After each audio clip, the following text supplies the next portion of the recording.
बिस्मिल्लाहिर्रहमानिर्रहीम अस्सलामुअलैकुम।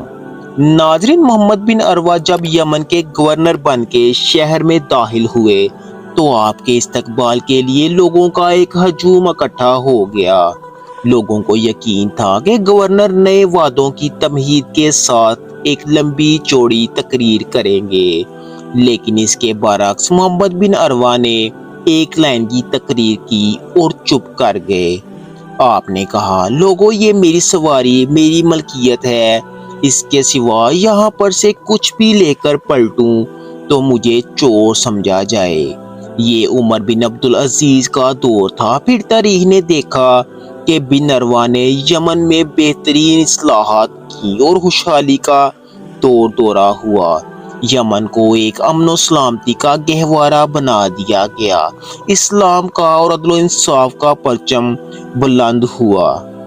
फिर इसी भागदौड़ में आपके गवर्नरी के साल गुजर गए और आपकी वापसी का वक्त आन पहुंचा। आपकी वापसी के वक्त यमन का हर बच्चा, नौजवान, बूढ़ा इकट्ठा हो गया।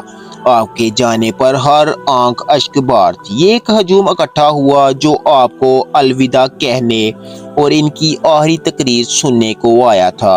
हर कोई उम्मीद कर रहा था कि आज गवर्नर कोई लंबी चौड़ी तकरीर करेंगे, लेकिन आपने ऐसे अल्फाज कहे जो आज भी किताबों में मौजूद हैं। इन्होंने कहा, ए लोगों, ये मेरी सवारी, मेरी मलकियत है और इसके सिवा मेरे पास कुछ भी नहीं। ये कहकर इन्होंने तकरीर खत्म की और चल दिए।